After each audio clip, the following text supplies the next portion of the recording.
প্রিয় শিক্ষার্থী বন্ধুরা, আপনারা কেমন আছেন? আশা করি সবাই ভালো আছেন, সুস্থ আছেন, নিরাপদে আছেন। আজকে ফৌজদারি কার্যবিধির প্রথম ক্লাস। আমরা সংক্ষেপে যেটাকে সিআরপিসি বলি। প্রথম ক্লাসে আমরা পার্ট 1 প্রাথমিক বিষয়সমূহ এবং পার্ট 2 ধারা 1 থেকে 37 পর্যন্ত আলোচনা করব। প্রথমে আমরা বিগত বছরের এমসিকিউ প্রশ্ন যদি বিশ্লেষণ করি, তাহলে 2012, 13, 15, 17, 2020, 22 এবং 23, তাহলে এই যে 7টি বছর বিগত সালের এমসিকিউ পরীক্ষা হয়েছে, বলে রাখা ভালো 12 সালের আগে কোনো এমসিকিউ পরীক্ষা ছিল না, রিটেন এবং ভাইবা ছিল। তো এখানে আমরা যদি এই বিশ্লেষণটা যদি দেখি, তাহলে আমরা আপনারা বাসায় বিশ্লেষণটা লক্ষ্য করেছেন নিশ্চয়ই। তো এখান থেকে কিন্তু হিসাব নিকাশ করে বিশ্লেষণ করেই আপনাদের জন্য এই বছর যদি 24 সালে পরীক্ষা হয়, ডিসেম্বরে হয়তোবা হতে পারে, অথবা এই বছর পরীক্ষা হবে না, জানুয়ারি ফেব্রুয়ারির দিকে যেতে পারে। তবে ডিসেম্বরে পরীক্ষা হওয়ার একটা 50-50 চান্স আছে, আমি যতটুকু খোঁজ খবর পেয়েছি। তো এখানে দেখেন যে সর্বশেষ পরীক্ষাতে ধারা থেকে 19টি এবং তফসিল থেকে একটি প্রশ্ন এসেছে। আগের বছরে অর্থাৎ 22 সালে ধারা থেকে 20টি, এবং তার আগের বছরে ধারা থেকে 20টি প্রশ্ন আসছে, তফসিল থেকে কোনো প্রশ্ন আসেনি। তা ফৌজদারি কার্যবিধিতে সবচেয়ে বেশি ধারা আছে এবং তফসিলও আছে। তো এখানে পুনরাবৃত্তি বা রিপিটেশন, কোন অংশ থেকে রিপিট হচ্ছে বেশি, পরিচিত অংশ থেকে কিছুটা প্রশ্ন রিপিট হয়েছে, সেটা আমরা দেখব।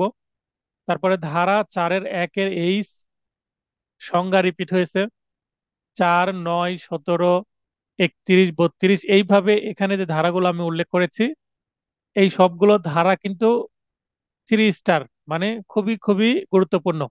এগুলো বারবার রিপিট হয়, মানে এগুলো খুবই বাস্তবসম্মত, বাস্তবে এই ধারাগুলোর প্রয়োগ খুব বেশি।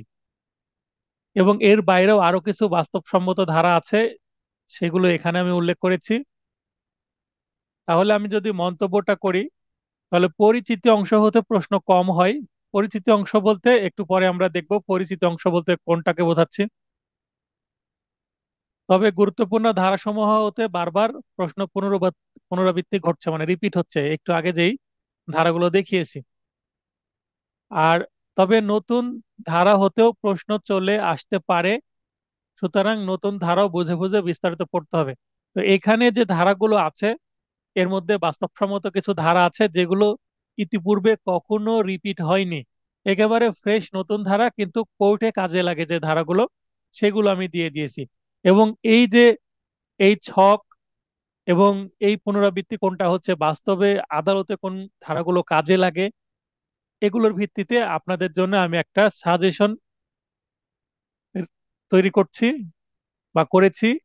সাজেশনটা কিসের ভিত্তিতে করেছি সেটার যৌক্তিকতা আমি দেখিয়েছি, উপরে যেটা দেখালাম সেটাই। তো 24 সালে অর্থাৎ নেক্সট পরীক্ষার জন্য যে সাজেশন, সেখানে পরিচিতি অংশে ইতিহাস, উদ্দেশ্য, পরিধি, গুরুত্বপূর্ণ তথ্যাবলী, প্রয়োগ ক্ষেত্র, সর্বশেষ সংশোধনী প্রভৃতি বিষয় জানতে হবে। তো এগুলো আপনাদের খুঁজে খুঁজে বের করতে হবে না, এই নোটে অলরেডি দেওয়া আছে। এবং ধারা এখানে উল্লেখ করেছি 2 স্টার, 2 স্টার, 1 স্টার, 3 স্টার, এইভাবে। তাহলে 1, 2, 3 স্টার এইভাবে আমি চিহ্নিত করে সেকশনগুলো দিয়েছি যারা কম পড়তে চান। তবে আমি বলবো প্রথমবার যখন পড়বেন, এখানে যে সাজেশনে উল্লেখ করেছি যে ধারাগুলো, এখানে মোট 245টি ধারা ও দ্বিতীয় ও পঞ্চম তফসিলের গুরুত্বপূর্ণ কিছু অংশ আমি রেকমেন্ড করছি। এই 245টি ধারা আমরা অন্তত একবার হলেও পড়বই। আর যদি বাদ দিতেই চাই, যেগুলো 1 স্টার সেগুলো বাদ দিতে পারেন, তবে এখন না, যখন রিভিশন করবেন ওই সময়, রিভিশনের সময় আমি কমিয়ে দিব। আমি আরো একটা শর্ট সাজেশন দিব পরীক্ষার 1 মাস আগে, তখন আপনারা সেগুলো পড়বেন। আপাতত এই সবগুলোই অন্তত আমার নোটে যা কিছু আছে একবার অন্তত পড়তেই হবে, আর সম্ভব হলে 2বার বা 3বারও পড়তে হবে।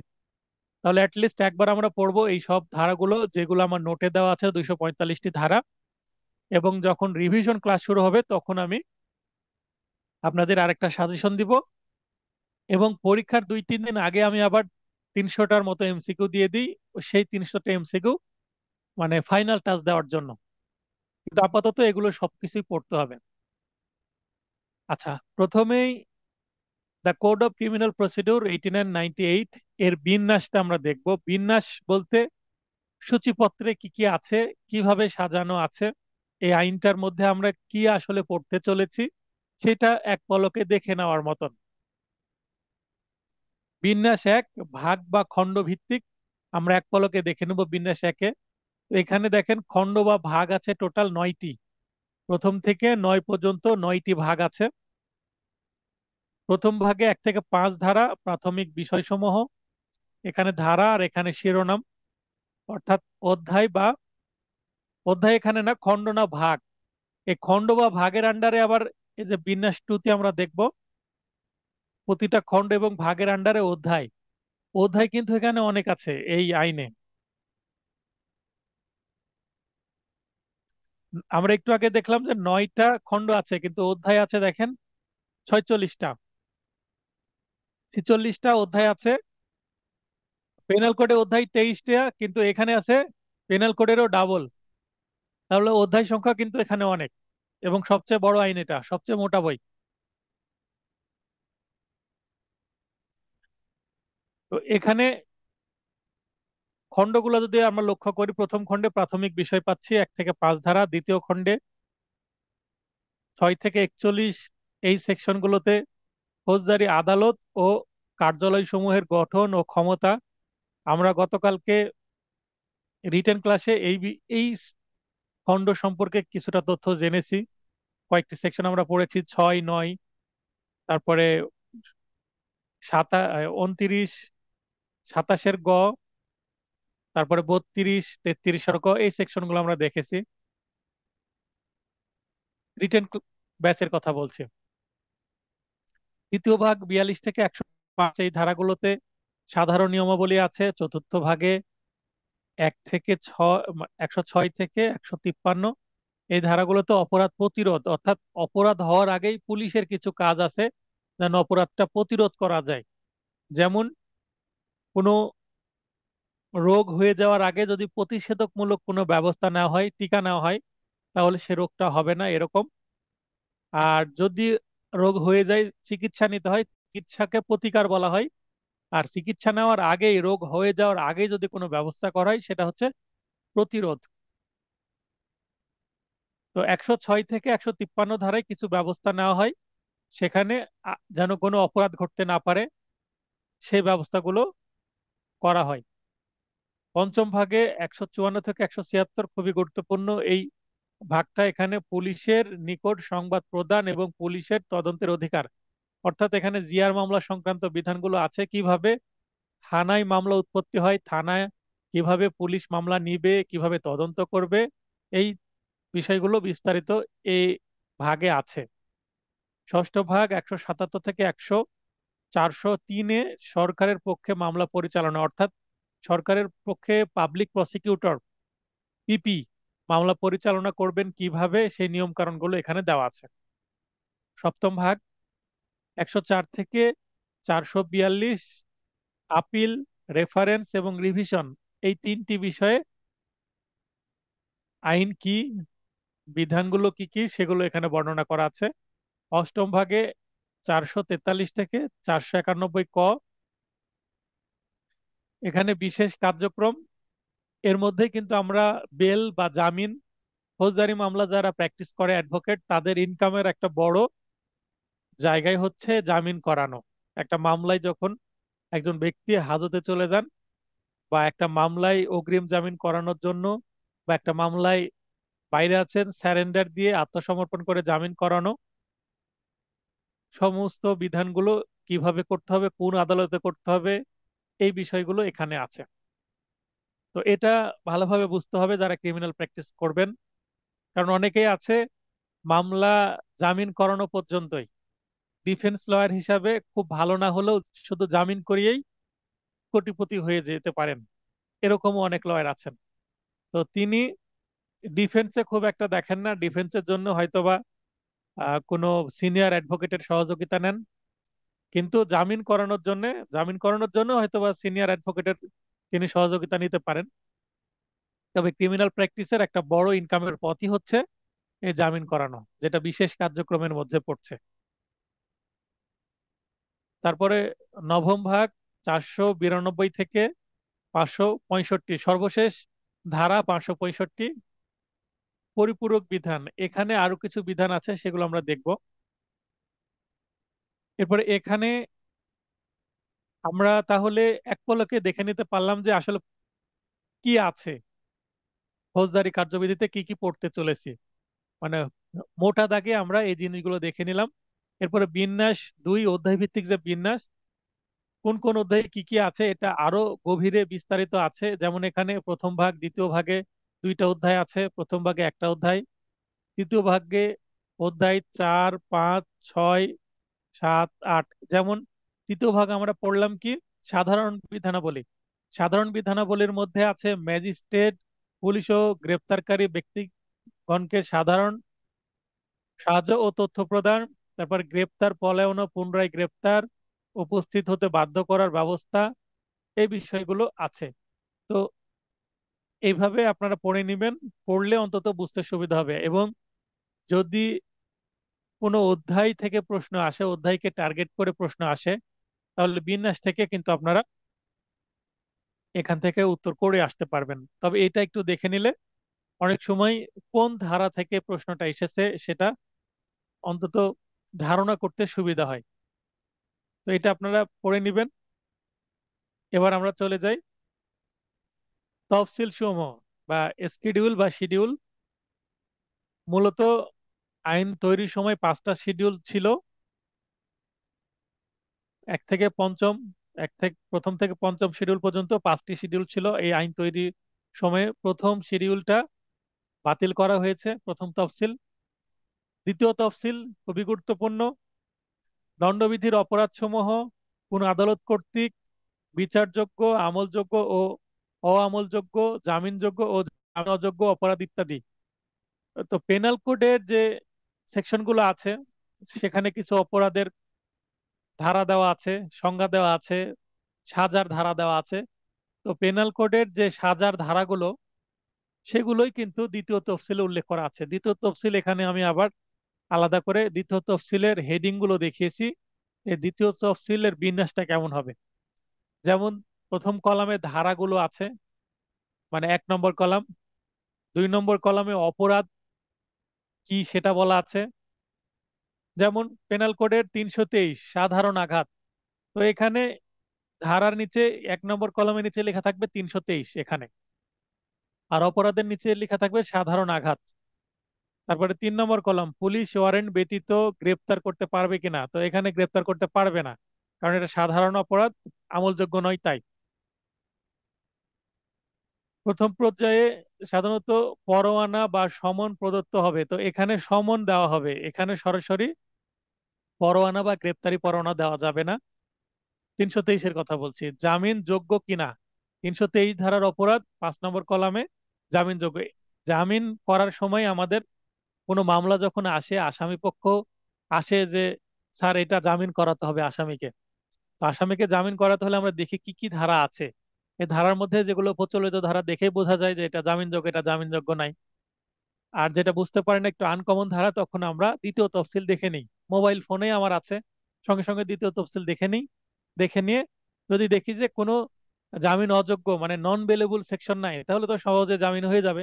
তখন 100% গ্যারেন্টি দিয়ে দিই যে হ্যাঁ জামিন হবে, টেনশন করার কিছু নাই। তবে যদি দেখি যে হ্যাঁ দু একটা জামিন অযোগ্য ধারা আছে, নন বেলেবল সেকশন, তখন একটু ভয় থাকে আটকে দেওয়ার। তখন বলি যে গ্যারেন্টি দিচ্ছে না, তবে হওয়ার সম্ভাবনা ভালো আছে, কারণ যে কোর্টে হিয়ারিং হবে সেই কোর্ট ভালো আছেন, তিনি জামিন দিতে পারেন, তাহলে দেওয়ার সম্ভাবনাই বেশি। তখন বলি 90% বা 99%। তো 100% কখনো বলি না যদি একটাও নন বেলেবল সেকশন থাকে।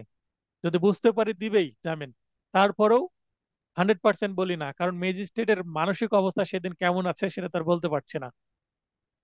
তারপরে মীমাংসাযোগ্য কিনা, মানে কম্পাউন্ডেবল কিনা, এ মামলায় মীমাংসা, এই মামলাকারী বা ফরিয়াদি বা বাদী করতে পারবে কিনা, বা আদালতের আদালতের অনুমতি ক্রমেও করতে পারবে কিনা এই বিষয় 6 নম্বর কলামে বলা আছে। তারপরে দণ্ডবিধি মোতাবেক শাস্তি, আমরা পেনাল কোডে যে শাস্তি দেখি সেটাই আবার এখানে রিপিট করেছে। তার মানে এখানে 1 নম্বর কলাম 2 নম্বর কলামে যা আছে পেনাল কোডে, ঠিক সেটাই পেনাল কোড থেকে ধার নেওয়া আছে। আবার 7 নম্বর কলামেও কিন্তু পেনাল কোড থেকে ধার নিয়েই সেখানে লেখা আছে, মানে লিঙ্ক করে দেওয়া আছে। আর কোন আদালত কর্তৃক বিচার্য, অর্থাৎ একটা অপরাধ, ছোট অপরাধ হলে ম্যাজিস্ট্রেট কোর্টে বিচার হবে, বড় অপরাধ হলে হয়তো বা ম্যাজিস্ট্রেট কোর্টে হবে না, হলেও এসিএমএম বা সিএমএম অথবা সিজেএম অথবা সিজেএম, মানে চিফ জুডিশিয়াল ম্যাজিস্ট্রেট অথবা অতিরিক্ত চিফ জুডিশিয়াল ম্যাজিস্ট্রেট, মেট্রোপলিটন এলাকায় হলে চিফ মেট্রোপলিটন ম্যাজিস্ট্রেট অথবা অতিরিক্ত চিফ মেট্রোপলিটন ম্যাজিস্ট্রেট, একটু মিডিয়াম বা অপেক্ষাকৃত কম গুরুতর যেগুলো সেগুলোর ক্ষেত্রে। আর বেশি গুরুতর হলে, বেশি গুরুতর বা সিরিয়াস কেস হলে সেটা দায়রা জজে চলে যাবে, দায়রা জজ সেটার বিচার করবেন বা ট্রাইব্যুনালে চলে যেতে পারে, সেটা মামলার নেচারের উপর নির্ভর করছে। তো এই যে দ্বিতীয় তফসিল, এটা কিন্তু শুধুমাত্র পেনাল কোডের অপরাধের ক্ষেত্রেই বলে। আবারও বলছি, এখানে দেখেন দ্বিতীয় তফসিলের বিষয়বস্তু কি: দণ্ডবিধির অপরাধসমূহ কোন আদালত কর্তৃক বিচারযোগ্য, আমলযোগ্য, আমল অযোগ্য, জামিনযোগ্য ও জামিন অযোগ্য, এই বিষয়গুলো বলা আছে। তো এই যে 8টা কলামে উল্লেখ করা আছে। এখন এমসিকিউ প্রশ্ন আসতে পারে, দ্বিতীয় তফসিলে কয়টি কলাম আছে? উত্তর হবে 8টি কলাম আছে। দ্বিতীয় তফসিলের 8ম কলামের বিষয়বস্তু কি? কোন আদালত কর্তৃক বিচার্য বা কোন আদালত বিচার করতে পারবে কোনো অপরাধ। প্রশ্ন আসতে পারে, ফৌজদারি কার্যবিধির দ্বিতীয় তফসিল কোন আইনের, কোন আইন বিষয়ে বর্ণনা করে? তখন বলতে হবে এখানে দণ্ডবিধি বিষয়ে বিচার করে। এখানে কিন্তু নারী ও শিশু নির্যাতন দমন আইন, যৌতুক নিরোধ আইন, এগুলো কিন্তু এই দ্বিতীয় তফসিলের আলোচনার বিষয়বস্তু না। তো তারপরে এনআই অ্যাক্ট বা নেগোশিয়েবল ইনস্ট্রুমেন্ট অ্যাক্ট, এগুলো বিশেষ আইন, যেগুলো বললাম নারী শিশু, তারপরে যৌতুক আইন, তারপরে চেকের মামলা যেটা আমরা সংক্ষেপে বলি NI act, negotiable instrument act. তারপরে আরো যে মামলাগুলো আছে বিশেষ ক্ষমতা আইন, এই সবগুলো স্পেশাল ল, সেগুলো কিন্তু এটা আলোচনার বিষয় না। তাহলে দ্বিতীয় তফসিল শুধুমাত্র দণ্ডবিধিকে নিয়ে আলোচনা করে, অন্য কোনো আইনে যে অপরাধগুলো আছে সেগুলো নিয়ে কিন্তু আলোচনা করে না। এই এই বিষয়টাকে টার্গেট করেও কিন্তু প্রশ্ন আসতে পারে, অতএব আপনাদের একটু লক্ষ্য রাখতে হবে। এবার তৃতীয় তফসিলে কি আছে? ম্যাজিস্ট্রেটগণের সাধারণ ক্ষমতা। চতুর্থ তফসিল আছে ম্যাজিস্ট্রেটগণের ওপর আরোপযোগ্য অতিরিক্ত ক্ষমতা। তাহলে তৃতীয় তফসিল এবং চতুর্থ তফসিল খুবই গুরুত্বপূর্ণ। তো তৃতীয় তফসিলে সাধারণ ক্ষমতা, চতুর্থ তফসিলে ম্যাজিস্ট্রেটগণের ওপর আরোপযোগ্য অতিরিক্ত ক্ষমতা দেওয়া আছে। তো তফসিল যদি আমরা পড়ি, তফসিলগুলো সাধারণত কোথায় পাবো? এই যে এখানে ফৌজদারি কার্যবিধির আমার বই আছে এখানে। তো এই বইয়ে তফসিলগুলো শেষের দিকে আছে। তো শেষের দিকে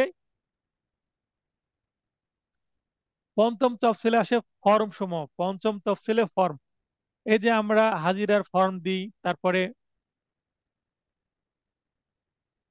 জামিন হলে বেল বন্ডের ফর্ম দিই, বা দরখাস্তের ফর্ম দিই, বা সমনের ফর্ম, সকল ফর্ম হাইকোর্ট নির্ধারণ করে দিয়েছে কিছু, এবং কিছু ফর্ম এই ফৌজদারি কার্যবিধিতে আছে, আবার কিছু ফর্ম দেওয়ানি কার্যবিধির তফসিলে আছে। তো এখানে আপনাদেরকে পঞ্চম যে তফসিলের ফর্ম সেটা দেখানোর চেষ্টা করবো একটু। আপনাদের বই থাকলে তো বই আছে, এই দেখেন যে পঞ্চম পঞ্চম তফসিলে এই ফর্মগুলো দেখা যাচ্ছে। এখান থেকে শুরু হয়ে অনেকগুলো ফর্ম এখানে আছে। আর এই পাশে, ঠিক এই পাশে চতুর্থ তফসিল, ম্যাজিস্ট্রেটের ওপর আরোপযোগ্য অতিরিক্ত ক্ষমতা। দেখেন, তো আপনারা একটু তফসিলগুলো নিজ নিজ বই দেখে নেবেন। ছোট যে বই, ছোট বইগুলোতেও আছে, যেমন এই যে এই বিয়ের এক শুধু আছে, এখানেও তফসিলগুলো দেওয়া আছে শেষে। তবে হ্যাঁ, এই ছোট বইগুলোতে দ্বিতীয় তফসিল আছে। এই যে দ্বিতীয় তফসিলে কলাম আকারে আছে, একটু আগে আমি যে কলামগুলো দেখালাম সেই কলামগুলো আমরা দেখতে পাচ্ছি বইয়ে। এই ছোট বইয়ে দ্বিতীয় তফসিল পর্যন্ত আছে, তৃতীয় চতুর্থ পঞ্চম তফসিল নাই। তো আহ, তৃতীয় চতুর্থ পঞ্চম তফসিলের জন্য আপনাদের অবশ্যই মোটা বই কালেকশনে রাখতে হবে। এই যে এইভাবে কলাম দেওয়া আছে, যেইটার আমি দ্বিতীয় তফসিলের বিন্যাস দেখিয়েছি। বিন্যাসের দেখেন প্রথমেই এইখানে এইখানে দেখেন যে ঠিক সেম সেম আছে, এই হেডিংটুকু তুলে দিয়েছি। তো আর কোথায় পেতে পারেন আপনারা এগুলো? এগুলো ওয়েবসাইটে আছে, বাংলাদেশ সরকারের যে আইন বিষয়ক ওয়েবসাইট আছে বিডি লস, সেখানে আছে। অথবা নির্ভরযোগ্য কোনো অ্যাপের মাধ্যমে আপনারা পেতে পারেন। যাদের বই নাই, তফসিল দরকার, আমাকে বললে আমি পিডিএফ আপনাদেরকে সেন্ড করতে পারবো। আচ্ছা, এরপরে মূল যে জায়গাগুলো এখন পর্যন্ত যেগুলো পড়লাম, সেগুলো এই আইনটাকে বোঝার জন্য একটু সম্যক ধারণা দেওয়ার চেষ্টা করলাম, ভাষা ভাষা একটা জ্ঞান দেওয়ার চেষ্টা করলাম। এখন আমাদের পরীক্ষার জন্য পড়া শুরু। সিআরপিসির পরিচিতি, একটু আগেই আমি সাজেশনে বললাম পরিচিত অংশ একটু পড়তে হবে। তো পরিচিত অংশে 13টা পয়েন্ট আমি বিভিন্ন গাইড বই, তারপরে মূল বইয়ের আলোচনা অংশ এবং ইন্টারনেটের সহযোগিতায় এগুলো আমি আপনাদের জন্য গবেষণা করে বের করে দিয়েছি, আপনাদের যেন আর খুঁজে বের করতে না হয়। সর্বপ্রথম ব্রিটিশ পার্লামেন্ট কর্তৃক পাস বা প্রবর্তন হয় 1861 সালে। আমরা 1898 সালের আইন পড়ছি, কিন্তু এটা প্রথমে 1861 সালে পাস হয়। তার মানে এই আইনটার জন্ম হয় 1861 সালে। কোথায়? ব্রিটিশ পার্লামেন্টে, ব্রিটেনের বা ইংল্যান্ডের পার্লামেন্টে। 1872 ও 1882 সালে সংস্কারের মাধ্যমে, মানে ব্যাপক অ্যামেন্ডমেন্ট হয়। ভারতীয় ম্যাজিস্ট্রেটদের প্রেসিডেন্সি শহরে বিচারিক ক্ষমতা দেওয়া হয়। তার মানে যখন ইংল্যান্ড বা ব্রিটেন ইস্ট ইন্ডিয়া কোম্পানি হিসাবে এই ভারতীয় উপমহাদেশে আসে এবং ভারতীয় উপমহাদেশটাকে কলোনি তৈরি করে শাসন শুরু করে প্রায় 200 বছর, ওই সময় কিন্তু এই আইনটাকে ইন্ডিয়ান সাবকন্টিনেন্ট মানে ভারতীয় উপমহাদেশের মতো করে তৈরি করা হয়, বেশ কিছু পরিবর্তন করে। তাই যারা ব্যারিস্টার আছেন তাদের আইন এবং এই সিআরপিসি আমরা যেটা পড়ছি এটার মধ্যে মোটামুটি পার্থক্য আছে। পার্থক্যগুলো এই আইনটার আপনাদের যারা বারেট ল করছেন তাদের আইনের মধ্যে এই পার্থক্যগুলো দেখবেন। তো বারেট ল যারা করছেন তাদের আইনটা আরো পরিবর্তন হয়েছে, আরো উন্নত হয়েছে, আপডেট হয়েছে। আর আমাদের আইনটা আপডেট খুব একটা হয়নি, অ্যামেন্ডমেন্ট যৎ সামান্য হয়েছে, যেটা খুব একটা যোগ্য উপযোগী না। আরো ব্যাপক অ্যামেন্ডমেন্ট হওয়া দরকার এই আইনটা। ফৌজদারি কার্যবিধি 1898 আইনটি পাস বা প্রবর্তন, এখানে 1898 সাল উল্লেখ করে দিয়েছি। তার মানে এই মুহূর্তে আমরা যে আইনটা পড়ছি এই আইনের কথা বলছি। এইটা 22শে মার্চ 1898 বা 98, যেটাই উচ্চারণ করি না কেন। তো 22শে মার্চ 1898 এই তারিখে এই আইনটা প্রবর্তন বা পাশ হয়। তাহলে সালটা মনে রাখতে হবে। কার্যকর হয় 1লা জুলাই 1898। তাহলে মার্চে পাশ হলো, জুলাইয়ে কার্যকর হলো। 1লা জুলাই, 1লা জুলাই মনে রাখার সহজ উপায় কি? 1লা জুলাই একটি বিশেষ দিন। এটা বলতে পারি আমরা প্রথম দিন ফিসকাল ইয়ার। ফিসকাল ইয়ার বলতে অর্থ বছর, অর্থ বছরের প্রথম দিন। এটা কিন্তু উক্ত এই আইনটা কিন্তু 5 নম্বর আইন ওই সালের।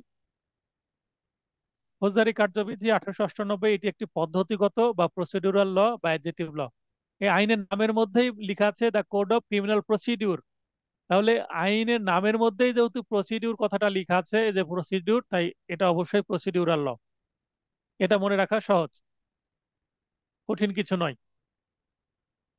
এখানে মোট খণ্ড আছে 9টি, একটু আগে আমরা দেখলাম। অধ্যায় আছে 46টি বা 46টি, আর ধারা আছে মোট 565টি।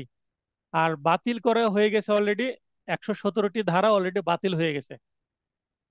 আচ্ছা, বাতিল হয়ে গেলে সেই ধারাগুলো মাইনাস হয় না, বা অ্যামেন্ডমেন্টের মাধ্যমে নতুন ধারা যুক্ত করলেও মাইনাস হয় না। তাহলে মোট যে ধারার সংখ্যা 565, এটা অপরিবর্তিত থাকবে। পরীক্ষায় যদি আসে ধারা কয়টি আছে, উত্তর হবে 565। বাতিল যদি হয়ে 100টা ধারাও থাকে তো তবুও বলতে হবে 565। যদি না এই আইনটাকে একেবারে রিপিল করা হয়, ততক্ষণ পর্যন্ত এই 565 সংখ্যাটা বলবৎ থাকবে, মানে অ্যাকচুয়াল ধারার সংখ্যা কম বেশি হলেও। বর্তমানে কার্যকর ধারা আছে 473টি। এখন যদি আপনাদের প্রশ্নই করা হয় যে কয়টি ধারা বাতিল করা হয়েছে, তাহলে 417টি। ভাইভাতে এই ধরনের প্রশ্ন করতে পারে, বা প্রশ্ন যদি খুব জটিল করে তাহলে এই ধরনের প্রশ্ন করতে পারে। বর্তমানে কার্যকর আছে তাহলে 463টি। নতুন 85টি ধারা সংযোজন করার পর, তার মানে 565 থেকে 117 মাইনাস করার পরে 85 যোগ করতে হবে, তাহলে 473টি হবে। তার মানে এই 85টি ধারা সংযোজন করা হয়েছে অ্যামেন্ডমেন্টের মাধ্যমে। মোট তফসিল 5টি, প্রথম তফসিল বাতিল, 4টি তফসিল বর্তমানে কার্যকর, অলরেডি আমি দেখিয়ে দিয়েছি। দ্বিতীয় তফসিলে মোট কলাম আছে 8টি, অলরেডি আমি দেখালাম। আপিল বিভাগে মাজদার হোসেন মামলায় রায় ঘোষিত হয় 1999 সালে, এবং ফৌজদারি কার্যবিধিতে জুডিশিয়াল ম্যাজিস্ট্রেট সম্পর্কিত বিধান অন্তর্ভুক্ত বা পদ স্থায়ী করা হয় 2007 সালে। তাহলে 2007 সাল থেকে জুডিশিয়ারির যে প্রশ্ন আমরা সেটা পাবো। যেমন এই যে এমসিকিউ দেখবেন যে 12 2012, মানে 12 সালের প্রশ্ন এটা। তারপরে এই যে এখানে লিখছি জুডি 2010, জুডি বলছে জুডিশিয়াল মানে সহকারী জজ পরীক্ষা। তো বার কাউন্সিলের পরীক্ষা সর্বপ্রথম 2012-তে শুরু হয়, এমসিকিউ এর কথা বলছি। এর পিছনে এমসিকিউ কোনো প্রশ্ন পাবো না। আর জুডিশিয়ারির প্রশ্ন আমরা 2007-এর পিছনে পাবো না, কারণ 2007-এই প্রথম জুডিশিয়ারির পরীক্ষা হয়। তার আগে যারা বিশেষ ক্যাডার হতো তাদের কাছ থেকে তারাই কিন্তু আইনে, মানে বিশেষ ক্যাডার থেকেই হয়ে যেত বিচারক। আলাদা করে জুডিশিয়াল কমিশন ছিল না, জুডিশিয়ারি পরীক্ষাও হতো না। 2007 সাল থেকে জুডিশিয়ারি আলাদা হয়ে গেল, তখন এই জুডিশিয়াল কাউন্সিল গঠন করা হলো, কমিশন গঠন করা হলো। তারপরে জুডিশিয়ারি বা সহকারী জজ পরীক্ষা নেওয়া শুরু হলো আলাদাভাবে। তাই 2007 সালের আগে কোনো এমসিকিউ প্রশ্ন পাবেন না জুডিশিয়ারির, 2007 সাল থেকে পাওয়া যায়। ফৌজদারি কার্যবিধিতে বিকল্প বিরোধ নিষ্পত্তি বা এডিআর সংক্রান্ত বিধান নেই। আমরা জানি সিপিসিতে এডিআর এর বিধান আছে, কিন্তু সিআরপিসিতে এডিআর এর বিধান নাই। এমসিকিউ প্রশ্নগুলো পড়ে নেবেন। যদি কোনো প্রশ্নে কোনো কনফিউশন থাকে বা মনে হয় উত্তরে ভুল আছে, তাহলে আমাকে মেসেজ করবেন হোয়াটসঅ্যাপে। এখানে বিগত সালে বার কাউন্সিল থেকে 3টা প্রশ্ন এবং জুডিশিয়ারি থেকে একটা প্রশ্ন ছিল। দেখেন জুডিশিয়ারির কি প্রশ্ন ছিল, কোন আইনে বিকল্প বিরোধ নিষ্পত্তি বা এডিআর সংক্রান্ত বিধান নেই। তো এটাই হবে উত্তর, the code of criminal procedure. বাকি হচ্ছে code of civil procedure, family courts ordinance, অর্থঋণ আদালত আইন। অর্থঋণ আদালত আইন এটা কিন্তু সিভিল নেচারের আইন, এই কারণে এই বাকি 3টাতেই আছে, শুধুমাত্র ক্রিমিনাল কোডে নাই। তাহলে এই উত্তরটা আমরা পরিচিতি অংশে পাবো, অলরেডি যেটা আমরা পড়লাম। এরপরে আমরা আইনে প্রবেশ করি, ধারাভিত্তিক আলোচনা পার্ট 2। ধারা 1 থেকে 67 আছে এখানে। আমরা আজকে 37 পর্যন্ত আলোচনা করব। প্রথমে 4 নম্বর ধারা, সংজ্ঞা আছে। 4-এর 1-এ আছে ডেফিনেশন, মানে সেকশন 4 সাবসেকশন 1, মানে ধারা 4-এর উপধারা 1। এখানে দেখেন আমি বাংলাতেও ব্র্যাকেটে 1 দিয়ে দিয়েছি, মানে 4 ধারার উপধারা 1। এখানে যে ডেফিনেশন গুলো দিয়েছি সেগুলো সবগুলো ইংরেজিতে দিয়েছি, এবং কিছু জায়গায় আন্ডারলাইন করে দিয়েছি গুরুত্বপূর্ণ জায়গায়। তো এইটা ইংরেজিতে আমি বুঝিয়ে দেব। আর যারা বাংলা প্রয়োজন তারা একটু মূল বইটা দেখে নিলে বাংলাটা পেয়ে যাবেন। তবে এখান থেকে কিন্তু ইংলিশে প্রশ্ন আসার সম্ভাবনাই বেশি, তাই আমি ইংলিশটা দিয়েছি। আর বাংলায় প্রশ্ন আসলেও আপনারা বুঝতে পারবেন। ইংরেজি যদি বোঝেন তাহলে বাংলাটা তো বোঝাটা অসুবিধা কিছু হবে না, তাই ইংলিশটাই বোঝা যাবে। তবে আমি চেষ্টা করব ক্লাস চলাকালীন হয়তোবা কোনো একটা ক্লাসে আমি এইটার বাংলা একটা অংশ আমি সংক্ষিপ্তভাবে দেওয়ার চেষ্টা করব এটার সাথে অ্যাড করে। আর নোট তৈরির সময় আমি বাংলাটা ওইভাবে করার প্রয়োজনীয়তা মনে করিনি। তবে আমি কারো কারো জন্য বাংলাটাও করে দেবো, যেন আপনাদের সবারই পড়তে সুবিধা হয়। আচ্ছা, তাহলে ধারা 4 উপধারা 1 বা সেকশন 4 সাবসেকশন 1 এর ক্লজ এ তে আছে অ্যাডভোকেটের সংজ্ঞা।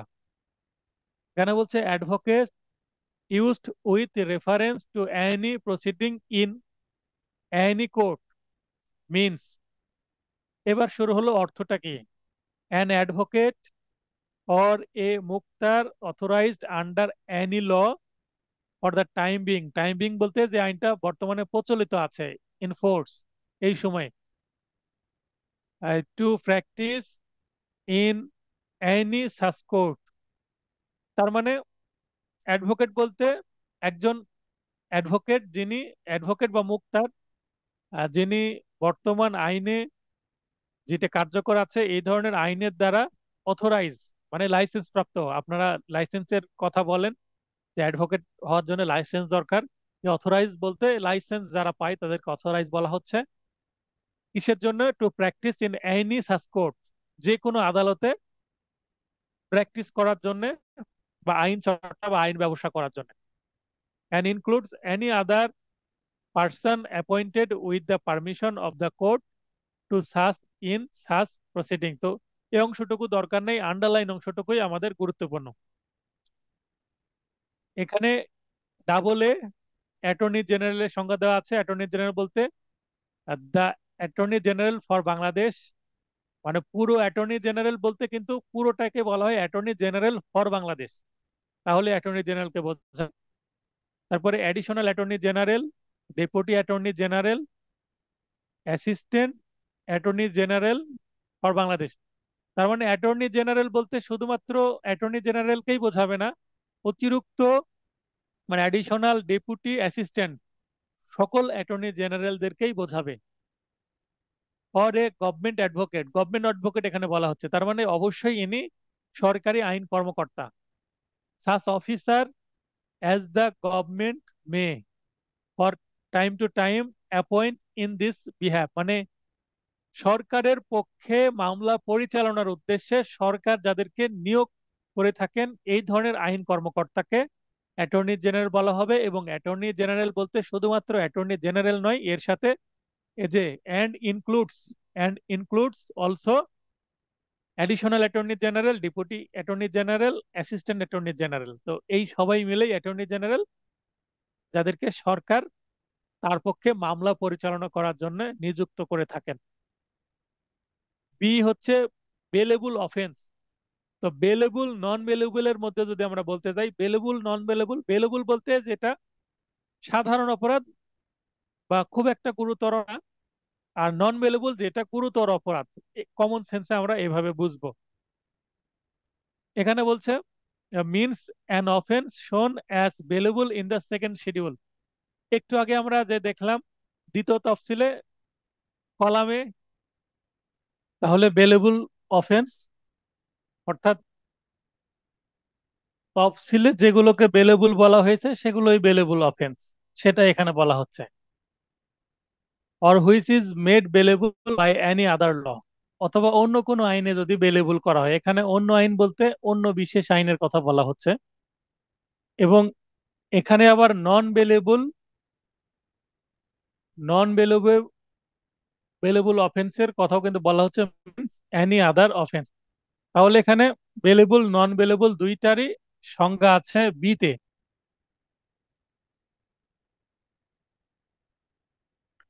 তারপরে সিতে charge includes any head of charge when the charge contains more heads than one। এখানে চার্জ বলতে মামলার অভিযোগ গঠনকে বোঝানো হয়।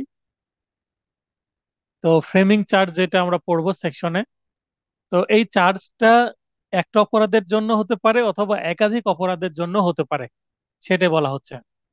ডি নম্বরটা রিপিল করা হয়েছে। ই নম্বরে ক্লার্ক অফ দ্য স্টেট, একটু পড়ে নেবেন, ইম্পর্টেন্ট কিছু না। কগনিজেবল অফেন্স, এখানে কগনিজেবল অফেন্স বলতে আমলযোগ্য অপরাধ, যে অপরাধ গুলো পুলিশের কাছে কেউ যদি খবর দেয় বা পুলিশের সম্মুখে যে অপরাধগুলো হচ্ছে, যেটা পুলিশ ম্যাজিস্ট্রেটের বিনা ওয়ারেন্টে, ম্যাজিস্ট্রেট কোনো ওয়ারেন্ট ইস্যু করা ছাড়াই অ্যারেস্ট করতে পারে, সেগুলোই হচ্ছে কগনিজেবল অফেন্স। তো কমন সেন্সে আমরা বলবো যেগুলো খুবই গুরুতর অপরাধ সেগুলো কগনিজেবল অফেন্স, আর যেগুলো গুরুতর না সেগুলো নন কগনিজেবল অফেন্স। এভাবে আমরা মনে রাখবো। তারপরে কমপ্লেন। কমপ্লেন বলতে সিআর কেসকে এখানে বোঝানো হচ্ছে। আমরা আদালতে যে ম্যাজিস্ট্রেটের কাছে দাঁড়িয়ে মামলাটা করা হয় সেটাই কমপ্লেন বা অভিযোগ। এটার অর্থ হচ্ছে allegation made orally or in writing to A magistrate, অর্থাৎ ম্যাজিস্ট্রেটের কাছে দাঁড়িয়ে যে মামলাটা করা হয় সেটাই হচ্ছে কমপ্লেন্ট। আর পুলিশের কাছে যে মামলাটা করা হয় সেটাকে বলা হয় জেনারেল রেজিস্টার্ড কেস বা জিআর কেস। আর ম্যাজিস্ট্রেটের কাছে যে মামলাটা করা হয় সেটা হচ্ছে সিআর কেস বা কমপ্লেন্ট রেজিস্টার কেস। এগুলো আমরা পরবর্তীতে আরো ডিটেলে জানবো। এইচএইচে কোর্ট অফ সেশনস মানে দায়রা জজ include A metropolitan court of sessions, অর্থাৎ সেশন জজ বলতে শুধুমাত্র সেশন জজ বা দায়রা জজ না, মেট্রোপলিটন সেশন জজ বা মহানগর দায়রা জজকেও বোঝাবে। হাইকোর্ট ডিভিশন বলতে high court division for criminal appeal or division, মানে এখানে ক্রিমিনাল জুরিসডিকশন আছে হাইকোর্টের, সে অংশটাকে বোঝানো হচ্ছে। ইনকুইরি। ইনকুইরি বলতে অনুসন্ধান, আর ইনভেস্টিগেশন মানে তদন্ত। ইনক্লুড এভরি ইনকুইরি আদার দেন এ ট্রায়াল। ট্রায়াল বলতে বিচার, মানে সাক্ষ্য গ্রহণকে ট্রায়াল বলা হয়। তো সাক্ষ্য গ্রহণ ছাড়া অন্যান্য যে অনুসন্ধান সেটাকেই বলা হবে inquiry, conducted under this code by a magistrate or court. কোনো ম্যাজিস্ট্রেট বা কোনো আদালত কর্তৃক কোনো কিছু অনুসন্ধানকে ইনকুইরি বলা হবে, যেটা অবশ্যই বিচার বা সাক্ষ্য গ্রহণ বা ট্রায়াল না। আই আছে investigation, sorry L, L A আছে investigation, includes all the proceedings, মানে সকল কার্যক্রম under this code. This code বলতে সিআরপিসি কে বোঝানো হচ্ছে for the collection of evidence conducted by a police officer, অর্থাৎ ইনভেস্টিগেশন করবে police officer.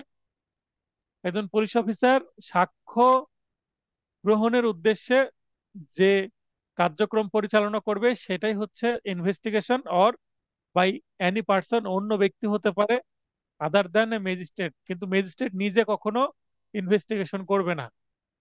Who is authorized by magistrate in this behalf. তাহলে তদন্ত পুলিশ অফিসার করতে পারে, তদন্ত কোনো এলাকার চেয়ারম্যান করতে পারে ইউনিয়ন পরিষদের, কোনো পৌরসভার মেয়র করতে পারে, কোনো সিটি কর্পোরেশনের মেয়র বা ওয়ার্ড কাউন্সিলর করতে পারে। যাকে ম্যাজিস্ট্রেট দায়িত্ব দিবে তদন্ত করার তিনি এই ধরনের কোনো ব্যক্তি। আবার কোনো মসজিদের ইমাম সাহেবকেও তদন্তের দায়িত্ব দিতে পারে ম্যাজিস্ট্রেট, যদি মামলার নেচার সেরকম হয়। বা কোনো প্রতিষ্ঠানের যদি বিষয়ে প্রতিষ্ঠানের অধ্যক্ষ, মানে কোনো কলেজের প্রিন্সিপালকে দিয়ে দিতে পারে। বা হাই স্কুলে হলে হাই স্কুলের হেডমাস্টারকে দিয়ে দিতে পারে। তার মানে সংশ্লিষ্ট বিষয়ে যিনি সবচেয়ে ভালো জানবেন এবং নিরপেক্ষ সাক্ষ্য দিতে পারবেন তাকে তদন্তের দায়িত্ব দেওয়া হবে। Judicial proceeding includes any proceeding in the course of which evidence is or may be legally taken on oath। তাহলে জুডিশিয়াল প্রসিডিং বলতে বিচারিক কার্যক্রম, এর বাংলা বলতে যখন সাক্ষ্য গ্রহণ করা হয় বা এখানে evidence is or may be legally taken on oath. Oath বলতে শপথ পাঠ। দেখবেন যে আদালতে যখন কোনো সাক্ষ্য কোনো সাক্ষী দিচ্ছে তখন তাকে শপথ পাঠ করানো হয়। তাহলে শপথ বাক্য পাঠ করার পরে যখন কেউ কোনো বাক্য বলছে, কোনো বক্তব্য বর্ণনা করছে বা কোনো ডকুমেন্ট সাবমিট করছে, সেটাই হচ্ছে জুডিশিয়াল প্রসিডিং, মানে সাক্ষ্য গ্রহণ কার্যক্রম বলতে পারি। এখানে নন কগনিজেবল অফেন্সের কথা বলা হচ্ছে এন এসে, এন এ নন কগনিজেবল অফেন্স। তাহলে এটাও কিন্তু a police officer may not arrest without warrant. তাহলে কগনিজেবল অফেন্স হচ্ছে আগে যেটা পড়লাম আমলযোগ্য অপরাধ, ম্যাজিস্ট্রেটের ওয়ারেন্টের আশায় বসে থাকার দরকার নেই, পুলিশ বিনা পরোয়ানায় গ্রেপ্তার করতে পারবে। আর নন কগনিজেবল অফেন্স মানে সাধারণ অপরাধ, এইটা অবশ্যই ম্যাজিস্ট্রেট যদি অ্যারেস্ট ওয়ারেন্ট বা গ্রেপ্তারি পরোয়ানা ইস্যু করে তারপরেই অ্যারেস্ট করা যাবে, তাছাড়া করা যাবে না। এটা সাধারণ অপরাধ, কমন সেন্সে আমরা বুঝবো। ওতে আছে অফেন্স, দেখেন ও অফেন্সের প্রথমে ও আছে, এর আগে নন কগনিজেবল এন, প্রথমে এন আছে, এইভাবে কিছু কিছু জায়গায় মিলও আছে। তাহলে offence means any act or omission made punishable by any law for time being. তাহলে এখানে কিন্তু শুধুমাত্র পেনাল কোডের কথা বলছে না, যে কোনো আইনের যেখানে অপরাধকে অপরাধ হিসাবে বর্ণনা করা হয়েছে, যেটা কোনো কাজ বা কোনো কাজ থেকে বিরত থাকাকে অপরাধ হিসাবে গণ্য করা হয়েছে, এটা অবশ্যই শাস্তিযোগ্য আইন দ্বারা। তাহলে শুধু পেনাল কোড না, অন্য আইনও এর মধ্যে ইনক্লুড হবে। Officer in charge of A police station, আমরা সংক্ষেপে যেটাকে বলি ওসি। তাহলে থানার ওসি, থানার ওসি এখানে includes when the officer in charge of the police station is absent from the station house or unable from illness or other cause to perform his duties। অর্থাৎ OC দায়িত্বে যিনি পাচ্ছেন তিনি তো পেয়েছেনই, কিন্তু তিনি ছাড়াও আর কে কে ওসি দায়িত্ব পালন করবেন সেটা বলা হচ্ছে। তিনি যদি ছুটিতে থাকেন বা থানায় উপস্থিত না থাকেন অসুস্থতার কারণে বা অন্য কোনো কারণে, the police officer present at the station house who is next to rank, মানে অফিসার ইনচার্জ বা ওসির র্যাঙ্কের পরেই যার র্যাঙ্ক তিনি কিন্তু ওসির দায়িত্ব পালন করবেন, সেটা এখানে বলা হচ্ছে। Place includes also a house, building, tent and vessel. তো এখানে প্লেস বলতে স্থান, স্থান বলতে একটা বাড়িকে বোঝাবে, একটা বিল্ডিং কে বোঝাবে, একটা টেন্ট, টেন্ট বলতে তাঁবুকে বোঝাবে, আর ভেসেল, ভেসেল বলতে এখানে জাহাজকে বোঝানো হয়, যেমন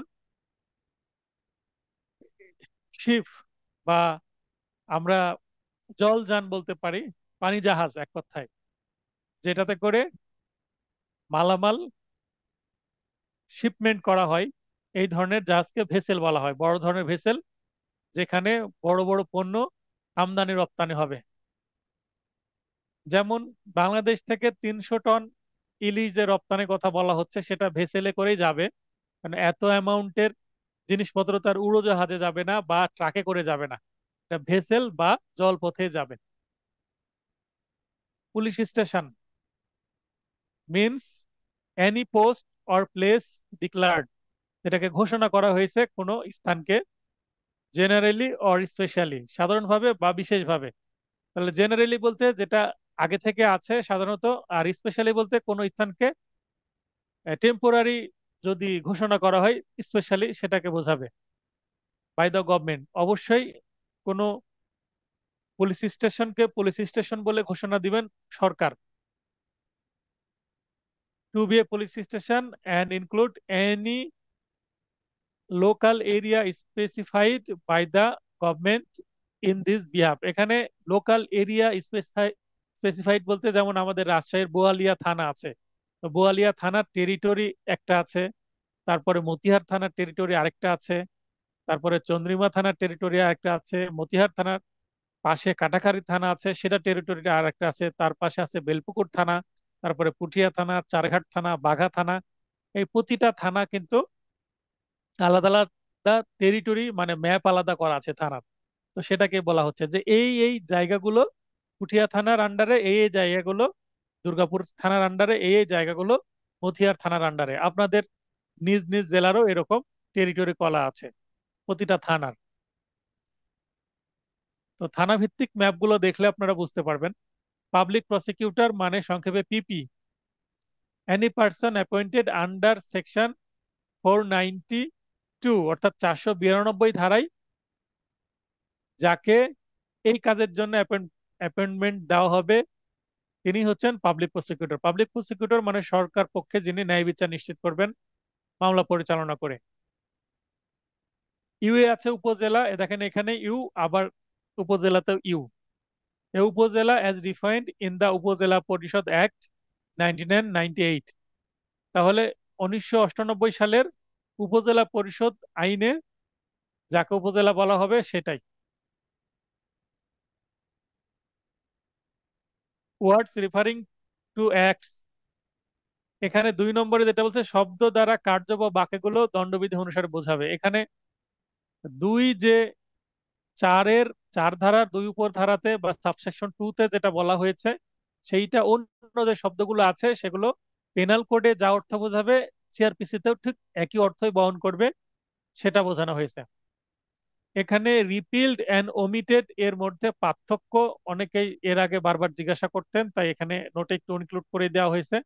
সাধারণত একটি আইনকে রিপিল করা হয় অন্য একটি আইনের মাধ্যমে, তার মানে একটা আইনকে আরেকটা আইনের দ্বারা রিপ্লেস যখন করা হয়, রিপ্লেস থেকে রিপিল শব্দটা আমরা মনে রাখতে পারবো, মানে এটা বাদ দিয়ে একটা নতুন আইন নিয়ে আসলাম। যেমন যৌতুক আইন, 1980 সালের যৌতুক আইন ছিল, যৌতুক আইনটা বাদ দিয়ে নতুন ভাবে আরেকটা যৌতুক আইন নিয়ে আসা হয়েছে, এটাকে আমরা বলতে পারবো কি রিপিল। যেমন সংসদের পাশ করা একটি আইনকে সংসদের পাশ করা অন্য আরেকটি আইন দিয়েই রিপিল করতে হয়। তারপরে নারী শিশু আইন পুরাতন আইন ছিল, নারী শিশু আইন কিন্তু 20 সালের নতুন আইন আসছে, তার মানে রিপিল করা হয়েছে আগেরটা। অন্যদিকে যখন কোনো একটি আইনের কোনো একটি ধারার প্রাসঙ্গিকতা থাকে না, তখন এটি ওমিট করা হয়, তার মানে পুরো আইন রিপিল হয়। আবার সেকশনও রিপিল হতে পারে অন্য একটি সেকশন দ্বারা। আর ওমিট হচ্ছে মানে সেটাকে রাখাই হলো না, বাদ দেওয়া হলো। তবে ওমিটের পর এটি চাইলে রিভাইভ করা যায়, ওমিটের জন্য সংসদের রেফারেন্স, সরি ইন্টারফারেন্স দরকার হয় না। তাহলে যদি সংক্ষিপ্তভাবে আমি বলি, রিপিল হচ্ছে একটার পরিবর্তে নতুন আরেকটা আইন আসবে, আর ওমিট বলতে এটা বাদ দেওয়া, তার পরিবর্তে নতুন কোনো আইন আসবে না। আবারও বলছি, রিপিল হচ্ছে একটার পরিবর্তে নতুন আরেকটা আইন আসবে, আর ওমিট বলতে এটা বাদ দেওয়া, কিন্তু এর পরিবর্তে নতুন একটা আইন আসবে না। আবার যেটা ওমিট করা হয়েছে সেটা আবার ফিরিয়ে নিয়ে আসা যাবে।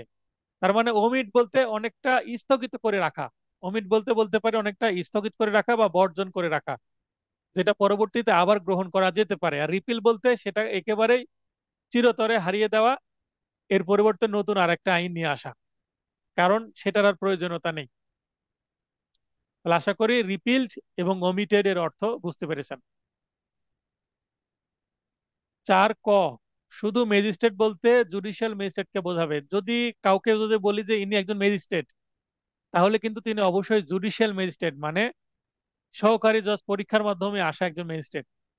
আর যদি যারা বিশেষ ক্যাডারের মাধ্যমে নির্বাহী ম্যাজিস্ট্রেট হিসেবে আসছেন, তাকে অবশ্যই জুডিশিয়াল ম্যাজিস্ট্রেট না বলে আমরা কি বলবো, নির্বাহী ম্যাজিস্ট্রেট বা এক্সিকিউটিভ ম্যাজিস্ট্রেট। তো এক্সিকিউটিভ ম্যাজিস্ট্রেটকে অবশ্যই এক্সিকিউটিভ ম্যাজিস্ট্রেট পূর্ণ নাম দিয়ে ডাকতে হবে। আর সংক্ষিপ্তভাবে অনলি ম্যাজিস্ট্রেট বললে, জাস্ট ম্যাজিস্ট্রেট বললে কিন্তু জুডিশিয়াল ম্যাজিস্ট্রেটকে বোঝাবে। এটা কিন্তু প্রশ্ন আসতে পারে এমসিকিউ এ। ধারা 4-এ ফৌজদারি আদালতের শ্রেণী বিভাগের কথা বলা হয়েছে। আমি গতকালকে বা তার আগের দিন মেবি একটা চার্ট আপনাদেরকে দিয়েছিলাম। সেই চার্টে খুব সুন্দরভাবে বাম পাশে সিভিল কোর্টস, ডান পাশে ক্রিমিনাল কোর্টের কথা বলা হয়েছে। যারা উভয় ব্যাচে আছেন, গতকালকের ক্লাসে কিন্তু সেই চার্টটা বিস্তারিত লিখিত ব্যাচে আলোচনা করেছি, সেটাই এখানে আছে। তাহলে 6-এর উপধারা 1-এর কয়ে বলা হচ্ছে দায়রা জজ, ক্ষয় হচ্ছে ম্যাজিস্ট্রেট কোর্ট। তাহলে দায়রা আদালত এবং ম্যাজিস্ট্রেট আদালত, দুই ধরনের ফৌজদারি আদালত প্রধানত। এবং 2-এ আছে জুডিশিয়াল ম্যাজিস্ট্রেট আদালত এবং নির্বাহী ম্যাজিস্ট্রেট আদালত, তার মানে ম্যাজিস্ট্রেট আবার 2 প্রকার, একটা জুডিশিয়াল একটা নির্বাহী। 3 নম্বরে আবার জুডিশিয়াল ম্যাজিস্ট্রেট আবার 4 প্রকার, চিফ মেট্রোপলিটন ম্যাজিস্ট্রেট বা চিফ জুডিশিয়াল ম্যাজিস্ট্রেট। তাহলে মেট্রোপলিটন মেট্রোপলিটন এলাকার জন্য, আর মেট্রোপলিটন এলাকার বাইরের জন্য চিফ জুডিশিয়াল ম্যাজিস্ট্রেট। খতে প্রথম শ্রেণীর ম্যাজিস্ট্রেট, সেটা মেট্রোপলিটন এলাকারও হতে পারে, আবার জুডিশিয়ারি অর্থাৎ মেট্রোপলিটনের বাইরের জন্য হতে পারে। দ্বিতীয় শ্রেণীর ম্যাজিস্ট্রেট শুধুমাত্র জুডিশিয়ারি মানে মেট্রোপলিটনের বাইরে। বলে রাখা ভালো যে মেট্রোপলিটন ম্যাজিস্ট্রেট হতে হলে অ্যাটলিস্ট প্রথম শ্রেণীর ম্যাজিস্ট্রেট হতে হবে। সেকেন্ড এবং থার্ড ক্লাস ম্যাজিস্ট্রেট কখনো মেট্রোপলিটন ম্যাজিস্ট্রেট হিসাবে নিয়োগ পান না। এবং তৃতীয় শ্রেণীর ম্যাজিস্ট্রেট, বাস্তবে তৃতীয় শ্রেণীর ম্যাজিস্ট্রেট কেউ নিয়োগ পান না, ডিরেক্ট দ্বিতীয় শ্রেণীর ম্যাজিস্ট্রেট থেকেই পদায়ন শুরু হয়। আইনে আছে তৃতীয় শ্রেণী, কিন্তু তৃতীয় শ্রেণী রাখা হয় না, বাস্তবে দ্বিতীয় শ্রেণীর র্যাঙ্ক দিয়েই নিয়োগ দেওয়া হয়। ব্যাখ্যা: চিফ মেট্রোপলিটন ম্যাজিস্ট্রেট সমান অতিরিক্ত চিফ মেট্রোপলিটন ম্যাজিস্ট্রেট, মানে তাদের ক্ষমতা সমান, এটা বোঝানো হচ্ছে। বিচার করার ক্ষেত্রে বিচারিক ক্ষমতা সমান, কিন্তু কিছু বিচারিক ক্ষমতার বাইরেও সিদ্ধান্ত নেওয়ার জন্য চিফের ক্ষমতা একটু বেশি। তবে চিফ যদি অনুপস্থিত থাকে, ঠিক চিফের সমান ক্ষমতা অতিরিক্ত চিফ প্র্যাকটিস করতে পারবেন। তাহলে চিফ জুডিশিয়াল ম্যাজিস্ট্রেট সমান অতিরিক্ত চিফ জুডিশিয়াল ম্যাজিস্ট্রেট, তার মানে বিচারিক ক্ষমতা সমান, কিন্তু কিছু কিছু সিদ্ধান্ত চিফ নিতে পারবেন। যেমন কোন আমলে আদালত কাকে দেওয়া হবে, এগুলো সিদ্ধান্ত কিন্তু চিফ নেবেন, অতিরিক্ত চিফ নিতে পারবেন না। যদি চিফ ছুটিতে থাকেন সেক্ষেত্রে অতিরিক্ত চিফ নিতে পারেন, যদি তাকে এই ক্ষমতাটা ডেলিগেট করা হয়, মানে ক্ষমতাটা অর্পণ করা হয়। তাহলে 6 ধারায় আমরা আদালতের একটা স্ট্রাকচার দেখতে পেলাম যে এই ধরনের আদালতগুলো আছে বাস্তবে। 7, দায়রা বিভাগ ও জেলা। একটি দায়রা বিভাগে এক বা একাধিক জেলা থাকবে। বিভাগ ও জেলার সীমানা সংখ্যা সরকার পরিবর্তন করতে পারবে। পরিবর্তন না হওয়া পর্যন্ত পূর্বেরটি বহাল থাকবে, অর্থাৎ আইনে যেটা আগে থেকে আছে সেটাই। তার মানে এই 7 ধারাটা, 3 উপধারাটা কিন্তু যখন বাংলাদেশ স্বাধীন হওয়ার আগেই, বাংলাদেশ যখন ছিল ওই সময়ের ক্ষেত্রে এটা প্রযোজ্য। মানে ওই সময় যেভাবে কাঠামো ছিল, প্রশাসনিক বিন্যাস, ঠিক ওই অবস্থায় থাকবে। যখন পরিবর্তন করা হবে তখন নতুন নতুন আসবে। যেমন আমাদের বিভাগের সংখ্যা ধীরে ধীরে বৃদ্ধি পেল, রংপুর বিভাগ আসলো, গাজীপুর বিভাগ আসলো। তো এই বিভাগগুলো আসার পরে এই পরিবর্তনগুলো এই 7-এর 3 অনুসারে তখন নতুনটাই হবে, তার আগে পুরাতনটাই অনুসার ছিল।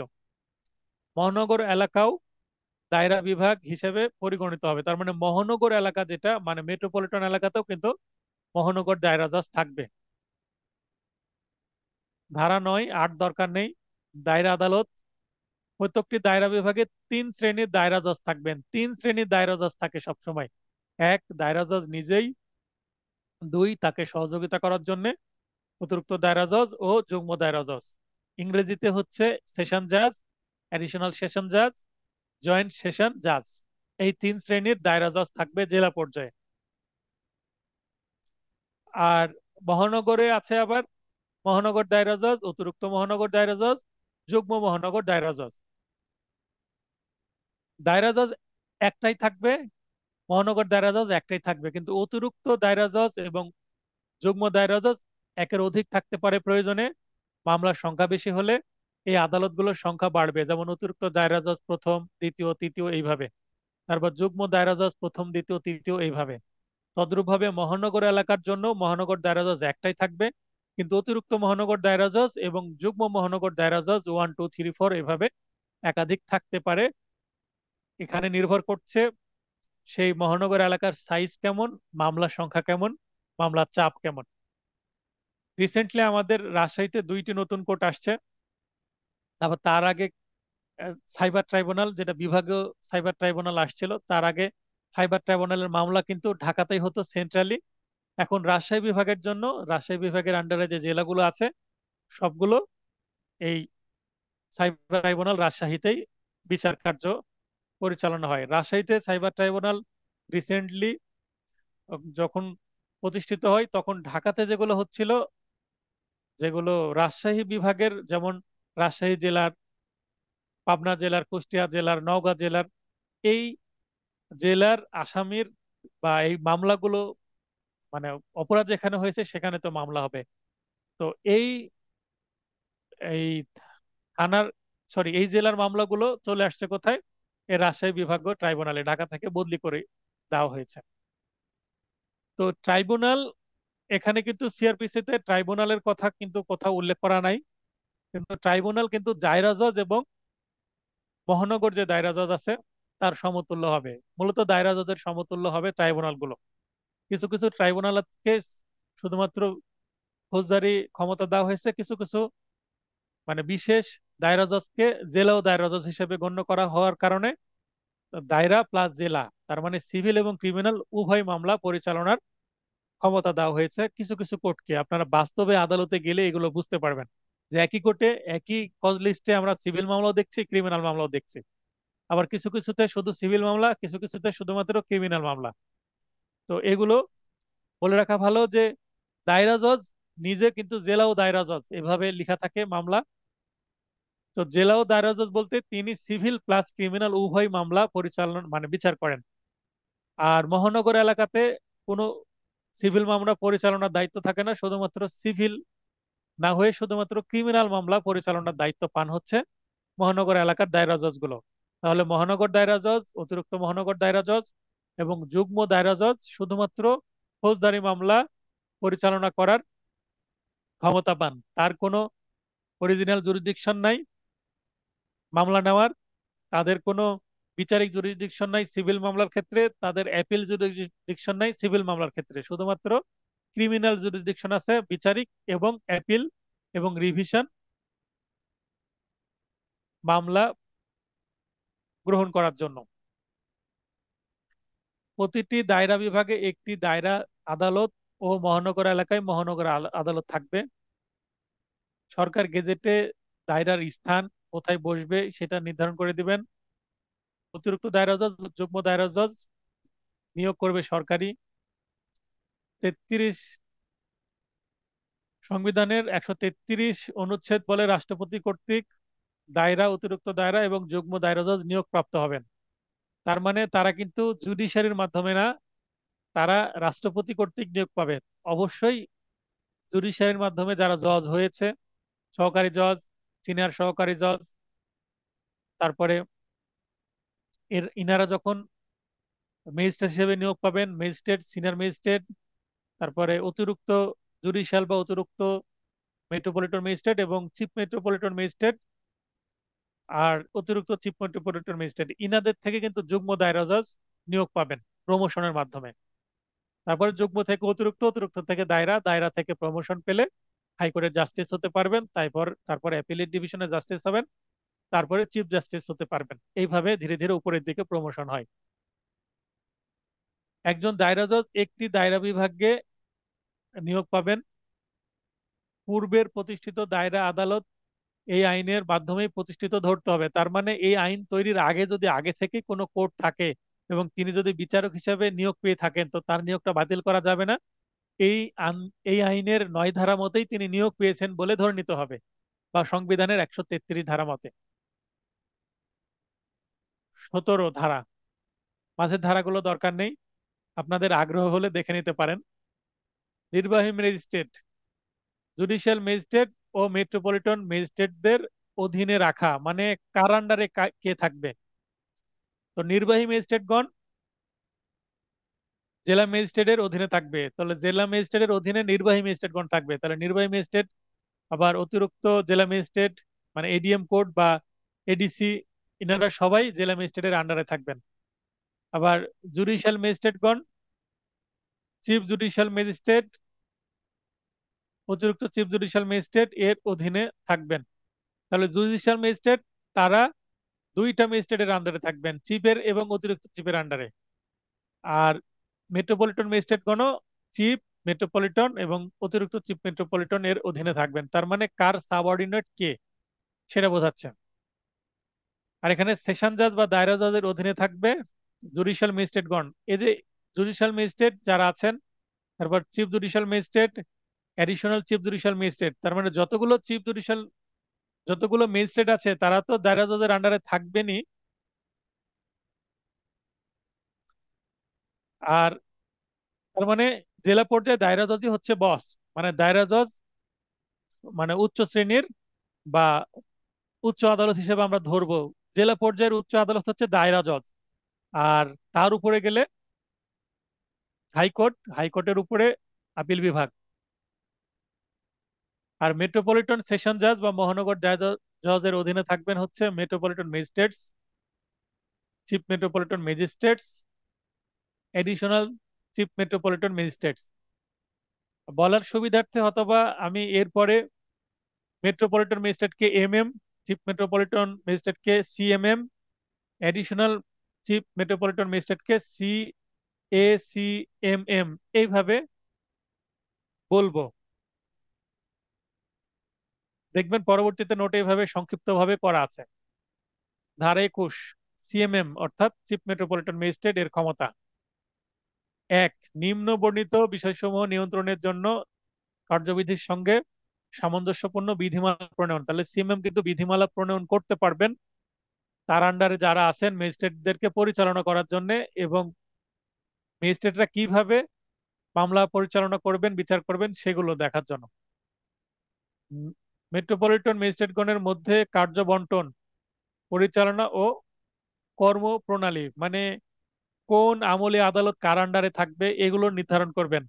যেমন যারা রাজশাহী আছেন, অন্যান্য আদালতে এরকম হয় যে আমলি আদালত বা কগনিজেন্স কোর্ট কি করা হয়, চেঞ্জ করা হয়, 3-4 মাস পর পরে চেঞ্জ করে দেওয়া হয়, একই জায়গায় রাখা হয় না। হয়তো মেট্রোপলিটন ম্যাজিস্ট্রেট ওয়ানে যেগুলো ছিল সেগুলো নিয়ে নিয়ে টুতে দেওয়া হলো, টু এরটা থ্রিতে দেওয়া হলো, থ্রিটা ফোরে দেওয়া হলো, আর ফাইভ এরটা আবার ওয়ানে দেওয়া হলো, এইভাবে ইন্টারচেঞ্জ করে দেওয়া হয় যেন একই কোর্টে একই কগনিজেন্স বা আমলি দীর্ঘদিন না থাকে। তাহলে কি সম্ভাবনা থাকবে? দুর্নীতি হওয়ার সম্ভাবনা থাকবে, ঘুষ বেড়ে যেতে পারে। এই কারণে এগুলো করা হয়। মেট্রোপলিটন ম্যাজিস্ট্রেটগণের বেঞ্চ গঠন করা, বেঞ্চ সমূহে বসার সময় ও স্থান, তার মানে কে কোন কোর্টে বসবে। অনেক সময় দেখবেন আমাদের রাজশাহীতে যিনি এমএম এমএম ওয়ানে যিনি এখন বসছেন তিনি কিন্তু আগে MM2-তে বসতেন। তো এখানে চেঞ্জ করে দেওয়া হয়েছে, MM1 বদলি হয়ে যাওয়ার পরে MM2-কে MM1-এ নিয়ে আসা হয়েছে। তো এইভাবে চেঞ্জ করে দেওয়ার দায়িত্ব কার? সিএমএম চেঞ্জ করে দিবেন। কারণ সিএমএম হচ্ছে যতগুলো মেট্রোপলিটন ম্যাজিস্ট্রেট আছেন তাদের হচ্ছে বস। এখানে বস ভাষাটা শুনতে হয়তো বা উড লাগতে পারে, কিন্তু আমরা বস শব্দের অর্থ ভালো বুঝি, তা আমরা বলছি। তার মানে এখানে তিনি হচ্ছেন ঊর্ধ্বতন, মেট্রোপলিটন ম্যাজিস্ট্রেটদের ঊর্ধ্বতন বা উপরে আছেন সিএমএম বা চিফ মেট্রোপলিটন ম্যাজিস্ট্রেট, তাই আমি বস হিসাবে বলছি। তিনি সিদ্ধান্ত নেবেন যে কে কোথায় বসবে। মেট্রোপলিটন ম্যাজিস্ট্রেট গণের অধিবেশনে অভিমতের পার্থক্য নিষ্পত্তির পদ্ধতি: এখন একটা মামলা একটা কোর্টে ছিল, আমলি চেঞ্জ হয়ে যাওয়ার পর অন্য কোর্টে গেল। তো আগের আদালত একটা সিদ্ধান্ত নিয়েছে, পরের আদালত হয়তোবা সে সিদ্ধান্ত অন্যভাবে নিচ্ছে। একসময় বাদীর পক্ষে যাচ্ছে, পরের সময় বিবাদীর পক্ষে হয়তোবা গেছে, বা বাদীর পক্ষে ছিল পরে আসামির পক্ষে গেছে। বাদী বিবাদী তো বলা যাবে না, ফরিয়াদি আসামি বলতে হবে।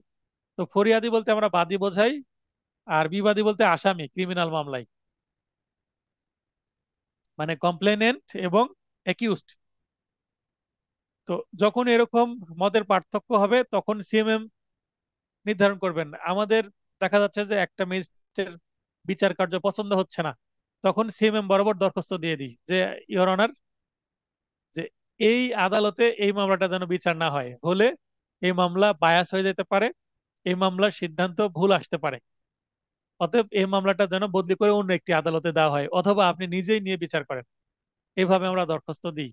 তো এই ঘয়ের বিষয়টা এরকম, বা এমন অন্য কোনো বিষয় যেটা অলরেডি আমি উদাহরণ দিলাম, এরকম কোনো অপ্রীতিকর বিষয় আসলে সিএমএম সেটা দেখবেন ম্যাজিস্ট্রেট গণের বিষয়ে।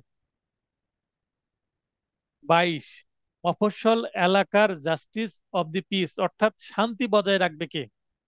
বাংলাদেশের বাসিন্দা, বিদেশি কোনো ব্যক্তি নয়। তার মানে বাংলাদেশের সকল বাসিন্দা, যেমন আমি একজন নাগরিক, তেমন আপনারা যারা ক্লাস করছেন প্রত্যেকেই বাংলাদেশের নাগরিক।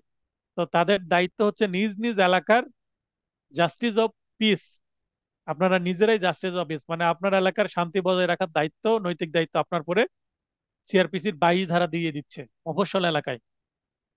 25, পদাধিকার বলে justice of the piece supreme কোর্টের বিচারপতিগণ সমগ্র বাংলাদেশের জন্য। তাহলে আমরা তো নিজ নিজ এলাকার নিজ নিজ জাস্টিস অফ পিস হিসেবে আমরা ইন্ডিভিজুয়ালি আছি, কিন্তু ওভারঅল পুরো বাংলাদেশের জাস্টিস অফ পিস হচ্ছে সুপ্রিম কোর্টের বিচারপতিগণ, অর্থাৎ চিফ জাস্টিস না কিন্তু, সুপ্রিম কোর্টের বিচারপতিগণ। এখানে সুপ্রিম কোর্টের বিচারপতিগণ বলতে appellate division plus high court division উভয়কে বোঝাবে। এখান থেকে কিন্তু ক্রিটিক্যাল প্রশ্ন আসতে পারে, কেমন, যে 25 ধারা অনুসারে জাস্টিস অফ পিস যে বলা হচ্ছে কারা, দিয়ে দিল আপিল বিভাগের বিচারপতিগণ, তারপর হাইকোর্ট বিভাগের বিচারপতিগণ, তারপর দিতে পারে অন্য হয়তো বা অ্যাটর্নি জেনারেলগণ, অ্যাটর্নি জেনারেল, অথবা দিতে পারে যে ডেপুটি অ্যাটর্নি জেনারেলগণ, এরকম দিয়ে দিতে পারে, বা চিফ জাস্টিস দিয়ে দিতে পারেন। তখন এখানে কিন্তু এই সুপ্রিম কোর্ট বলতে আপিল বিভাগ এবং হাইকোর্ট বিভাগ উভয়কে বোঝাবে। তার মানে অপশন দুইটা থাকলে অবশ্যই কি থাকবে, ক খ উভয় এরকম। তাহলে এখানে এস জে বলতে সেশন জাজ, C J M chief judicial magistrate, M M metropolitan magistrate. ইনারা হচ্ছে স্ব স্ব এলাকায়, মানে স্ব স্ব এলাকায় বলতে যেখানে তিনি বসবাস করেন সেই এলাকায় না, যে এলাকায় তিনি বিচার কার্য পরিচালনা করেন, মানে যেখানে নিয়োগ পেয়েছেন, যেখানে তিনি যেই ম্যাজিস্ট্রেসি এলাকায় তিনি আছেন সেই এলাকার তিনি কি হবেন, চিফ অফ জাস্টিস হবেন। তাহলে 22 এবং 25 চিফ অফ মানে জাস্টিস অফ দি পিস, মানে শান্তি বজায়ের দূত যারা, তাদের বিষয়ে বলা হচ্ছে। 29 খ, কিশোর,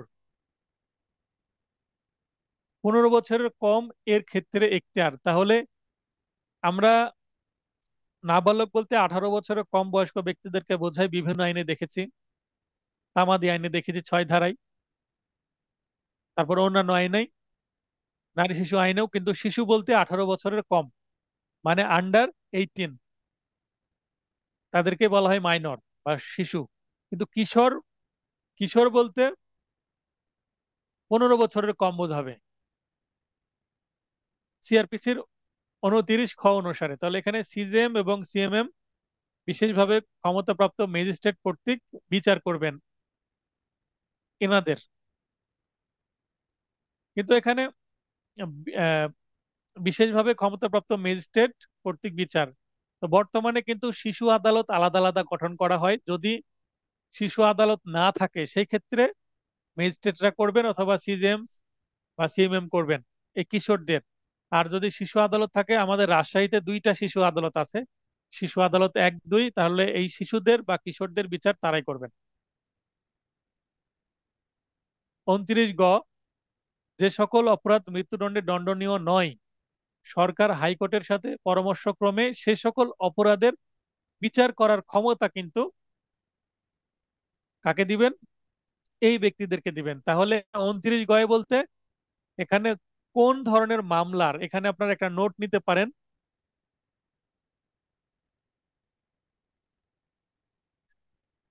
এই যে পিং করে দিলাম, এইটা আপনারা ভালোভাবে হাইলাইট করে নেন, হাইলাইট বা এখানে এই ভালোভাবে অন্য রং দিয়ে আন্ডারলাইন করে নেন। মানে যে সকল অপরাধ মৃত্যুদণ্ডে দণ্ডনীয় নয়, সরকার হাইকোর্টের সাথে পরামর্শক্রমে এরূপ সকল অপরাধের বিচার করার ক্ষমতা অর্পণ করতে পারবেন। এই যে এই 2টা লাইন দেখেন, তার মানে 29 গয়ের টপিকটা কি, 29 গয়ের টপিকটা কি, কোন কোন অপরাধের বিচার ইনারা করতে পারবেন। তার মানে অপরাধের কথা বলা হচ্ছে, কত সাজা দিবেন সেটা কিন্তু না, কত সাজা দিবেন সেইটা বলা আছে হচ্ছে 32-এ এবং 33 কয়ে। আর 29 গয়ে বলা আছে যে কোন অপরাধের বিচার করতে পারবে সেইটা। তো দেখেন, সিএমএম সিজেএম এসিজেএম কে মৃত্যুদণ্ডে দণ্ডনীয় নয় এরূপ সকল অপরাধের বিচার করার ক্ষমতা অর্পণ করতে পারবেন। তার মানে তিনি, কিছু কিছু অপরাধ আছে মৃত্যুদণ্ড দেওয়া যাবে সেগুলো বাদ দিয়ে, তাহলে মৃত্যুদণ্ডের ধারা আছে টোটাল 11টা, আর ডিরেক্ট মৃত্যুদণ্ড দেওয়া আছে 10টি ধারায় পেনাল কোডে। এছাড়া নারী শিশুতে মৃত্যুদণ্ডের ধারা আছে কয়েকটি, মাদক আইনে মৃত্যুদণ্ডের ধারা আছে, আরো অন্যান্য কিছু আইনে মৃত্যুদণ্ডের ধারা আছে। তো এই হ্যাঁ, বলছিলাম যে 29 ধারাটি আসলে বলা হচ্ছে যে কত সাজা দিবে সেটা কিন্তু বলা হয়নি, যে কোন অপরাধের বিচার করতে পারবে এই ম্যাজিস্ট্রেটগণ। 29 সেটা বলে দেওয়া হয়েছে, অর্থাৎ আমরা তফসিলে যেমন দেখলাম 8 নম্বর কলামে বলা আছে যে এই অপরাধের বিচার এই ম্যাজিস্ট্রেট এই ম্যাজিস্ট্রেট বা এই জজ করতে পারবেন, সেটা তফসিলে বলা আছে। তো 29 কিন্তু আবার যে তফসিলে যেটাই উল্লেখ করা থাক না কেন, 29 আবার আলাদা অ্যামেন্ডমেন্টের মাধ্যমে কিছু কিছু অপরাধের বিচার কিন্তু এই ধরনের ম্যাজিস্ট্রেটদেরকে দেওয়া হচ্ছে। যে সকল অপরাধ মৃত্যুদণ্ডে দণ্ডনীয় নয়, এরূপ সকল অপরাধের বিচার করার ক্ষমতা অর্পণ করতে পারবে সরকার হাইকোর্টের সাথে পরামর্শক্রমে। কাদেরকে? এই যে সিএমএম, সিজেএম, এসিজেএম কে মৃত্যুদণ্ডের দণ্ডনীয় নয় এরূপ সকল অপরাধের বিচার করার ক্ষমতা অর্পণ করতে পারবে, এবং এমএম বা যে কোনো প্রথম শ্রেণীর ম্যাজিস্ট্রেটকে মৃত্যুদণ্ডে, যাবজ্জীবন কারাদণ্ডে এবং 10 বছরের অধিক কারণে দণ্ডনীয় নয়, মানে ম্যাক্সিমাম 10 বছর পর্যন্ত যেগুলোর আইনে উল্লেখ করা আছে। তো আইনে উল্লেখ করা আছে 10 বছর পর্যন্ত, তার মানে এটার বিচার করার পারমিশন যদি দেওয়া হয় এমএম কে, কিন্তু এমএম বা প্রথম শ্রেণী ম্যাজিস্ট্রেট কিন্তু ম্যাক্সিমাম 10 বছরের সাজা দিতে পারবেন না। সেটার বিচারের ক্ষমতা তাকে দেওয়া হচ্ছে, কিন্তু সেটা সাজা তিনি দিতে পারবেন না। কত দিতে পারবেন? এই যে 32 ধারা এবং 33 ধারায় যেটা উল্লেখ করা আছে সে অনুসারে দিবেন। তার মানে আবারও বলছি, 29 হচ্ছে কোন অপরাধের বিচার করতে পারবেন এই ম্যাজিস্ট্রেটরা, সেটা বলা হচ্ছে। আর 32 আর 33 কথা বলা হচ্ছে তারা অ্যাকচুয়ালি বিচারের পরে রায় কত দিতে পারবেন। তার মানে 32, 32 এবং 33 হচ্ছে রায়ে সাজার পরিমাণ ম্যাক্সিমাম কত দিতে পারবেন সেটা উল্লেখ করা আছে। আর 29 বলা আছে যে কোন অপরাধের বিচার ইনারা করতে পারবেন সেইটা। আশা করি এবার 29 এর বিধানটা বুঝতে পেরেছেন। 31টা পড়ি, তারপরে 32 33 পড়বো আমরা। 31 বলা হচ্ছে হাইকোর্ট বিভাগ ও দায়রা জজ কর্তৃক প্রদত্ত দণ্ডসমূহ। মহামান্য হাইকোর্ট বিভাগ আইনে অনুমোদিত যে কোনো দণ্ড দিতে পারবেন, মানে আইনে যা কিছু আছে সবকিছুই দিতে পারবেন। তার মানে ওনার অ্যাবসোলেট পাওয়ার দেওয়া হয়েছে, আইনে যা কিছু আছে সব ধরনেরই পানিশমেন্ট দিতে পারবেন। আর দায়রা, অতিরিক্ত দায়রা, দায়রা এবং অতিরিক্ত দায়রা জজের সাজা প্রদান করার ক্ষমতা সেম, আইনে অনুমোদিত যে কোনো দণ্ড ইনারাও দিতে পারবেন। তার মানে আইনে যা কিছু আছে সবকিছুই দিতে পারবেন, মানে ম্যাক্সিমাম মৃত্যুদণ্ডও দিতে পারবেন দায়রা জজ, অতিরিক্ত দায়রা জজ। তবে মৃত্যুদণ্ডের ক্ষেত্রে হাইকোর্টের অনুমোদন সাপেক্ষে, যেটাকে বলে ডেথ রেফারেন্স। আমরা পরবর্তী ধারাতে শেষের দিকের ক্লাসে দেখব ডেথ রেফারেন্স কি জিনিস, সেগুলো আমরা জানবো। মানে দায়রা জজ বা অতিরিক্ত দায়রা জজ যদি মৃত্যুদণ্ড দেন, তাহলে হাইকোর্টে আবার সেই মামলার কপি পাঠাতে হবে এই মৃত্যুদণ্ডটা বা ফাঁসিটা কার্যকর করব কিনা বা করা হবে কিনা সেটার অনুমোদন নেওয়ার জন্য। তাছাড়া কিন্তু দায়রা জজ এবং অতিরিক্ত দায়রা জজের পারমিশনে কিন্তু জেলার কোনো মৃত্যুদণ্ড কার্যকর করবে না। মৃত্যুদণ্ড কার্যকরের দায়িত্ব কিন্তু জেলের যিনি অফিসার বা জেলার তার।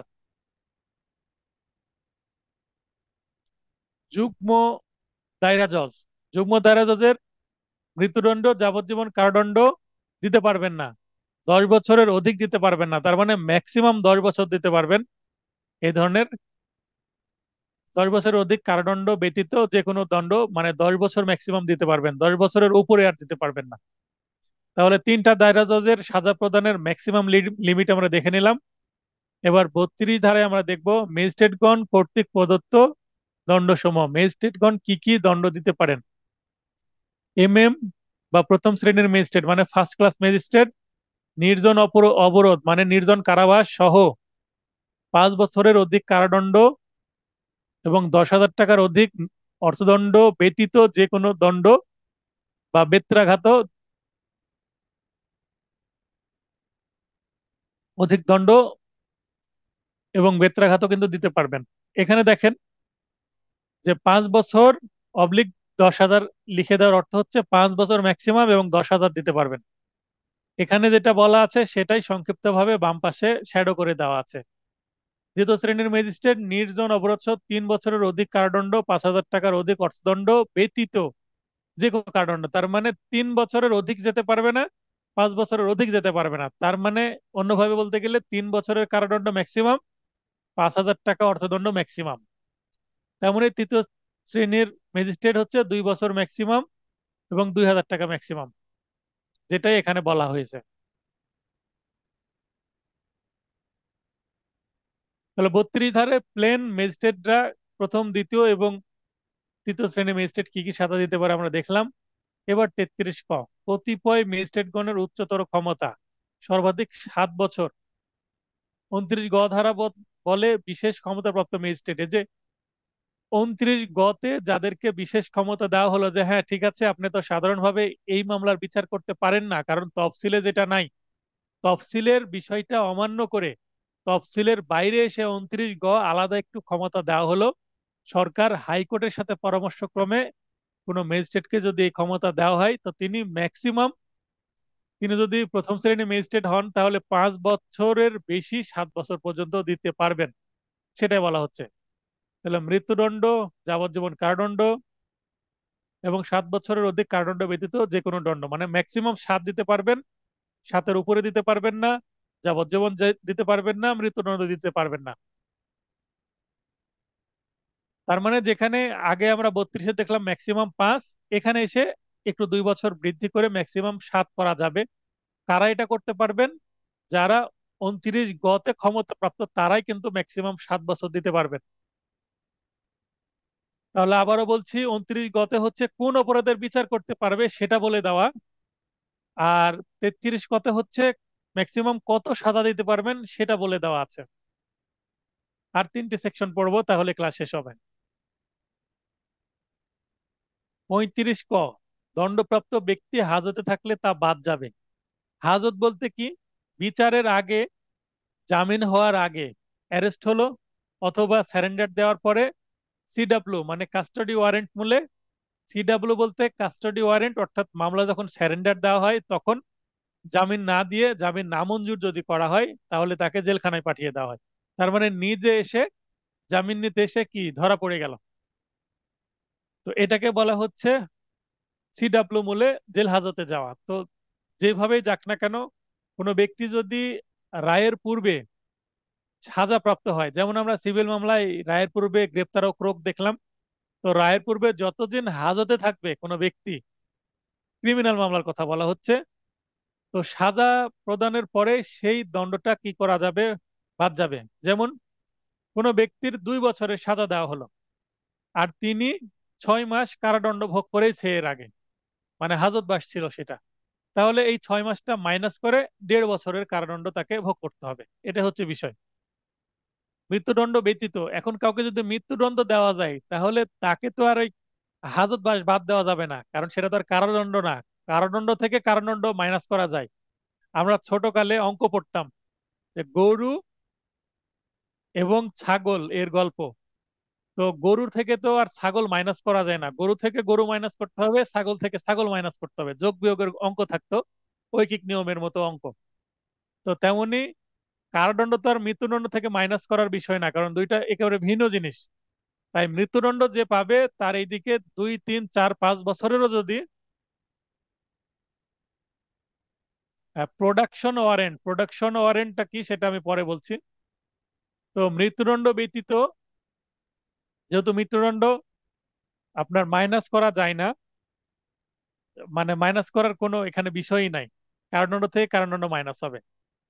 কেউ যদি 6 মাস বা 1 বছরের হাজতবাস থাকার পরে তার মৃত্যুদণ্ড হয়, তাহলে তাকে তো মৃত্যুদণ্ডই দিয়ে দিবে, তখন তার কারাদণ্ড কতদিন ছিল সেটার বিবেচনার বিষয় না, সেটা হিসাবের দরকারই নেই। 2 নম্বর পয়েন্ট বা উপ উপধারা 2-এ বলা হচ্ছে দণ্ডের চেয়ে হাজতবাস যদি বেশি হয়ে যায় তাহলে তৎক্ষণাৎ মুক্তি, আর যদি অর্থদণ্ড থাকে তাও মাফ করে দিতে হবে। মনে করেন এক ব্যক্তি 6 মাসের হাজতেই আছে, তারপরে তার রায় হলো, এখন রায়ে তার সাজা হলো 5 মাস এবং 2,000 টাকা অর্থদণ্ড। এখন যদি ম্যাজিস্ট্রেট নিজেই দেখেন যে হ্যাঁ 6 মাসের আগে থেকে হাজতবাস আছে তার, আর আমি দিলাম 5 মাসের সাজা, আবার 2,000 টাকা অর্থদণ্ড, তাহলে অলরেডি 1 মাস সে বেশি সাজা ভোগ করেছে। এটা সাধারণত ম্যাজিস্ট্রেট লক্ষ্য না করলেও আইনজীবীকে লক্ষ্য করতে হয়, অথবা ম্যাজিস্ট্রেট প্রশ্ন করে যে আপনি কতদিন হাজতে ছিলেন, তখন নিশ্চয়ই আইনজীবীর কাছে সেটা তথ্য আছে, অথবা সে কত তারিখে অ্যারেস্ট হয়েছে এবং কত তারিখে সে জামিনে মুক্ত হয়েছে, সেই দুইটা ডেটের মাঝখানের সময়গুলোই হিসাব করলে পাওয়া যায়। অথবা কেউ যদি একাধিকবার জামিন নিয়ে, মানে একাধিকবার ভেতরে যায়, হাজতে যায়, তাহলে ওই একাধিকবারই কাউন্ট করতে হবে, একটানা হোক আর বারে বারে হোক, দুইটাই কাউন্ট হবে। তো হিসাব করার পর যদি দেখা যায় যে 6 মাস সে হাজত ভোগ করেছে, কিন্তু সাজা দেওয়া হচ্ছে 5 মাস, সাথে 2,000 টাকা অর্থদণ্ড, তো এই 2,000 টাকা অর্থদণ্ডটা মাফ করে দিবে আদালত, কারণ অলরেডি 1 মাস সে বেশি ভোগ করেছে এই কারণে। 35 ক এটাই বলা হচ্ছে। 36, ম্যাজিস্ট্রেটগণের সাধারণ ক্ষমতা তৃতীয় তফসিলে বর্ণিত। তাহলে ম্যাজিস্ট্রেট গণের সাধারণ ক্ষমতা যেটা তৃতীয় তফসিল আছে, তৃতীয় তফসিলে দেখবেন খুব সুন্দরভাবে লিস্ট করা আছে। এইটা কি কি ক্ষমতা আছে এটা যদি আমরা জানতে চাই, একটু তফসিলটা দেখলেই হবে। আর 37-এ বলা হচ্ছে ম্যাজিস্ট্রেট গণের উপর অর্পণযোগ্য অতিরিক্ত ক্ষমতা, এটা হচ্ছে চতুর্থ তফসিলে। আপনাদের প্রশ্ন থাকলে ক্লাসে, আজকে ক্লাসের উপরে উত্তর দিয়ে দিচ্ছি। আর যদি প্রশ্ন এখন না করতে চান, মেসেজ করে রাখেন, মেসেজে আমি উত্তর করে দেবো। তো ঠিক আছে, যেহেতু কেউ প্রশ্ন করতে চাচ্ছেন না, সবার সুস্বাস্থ্য কামনা করে ক্লাসটি শেষ করছি।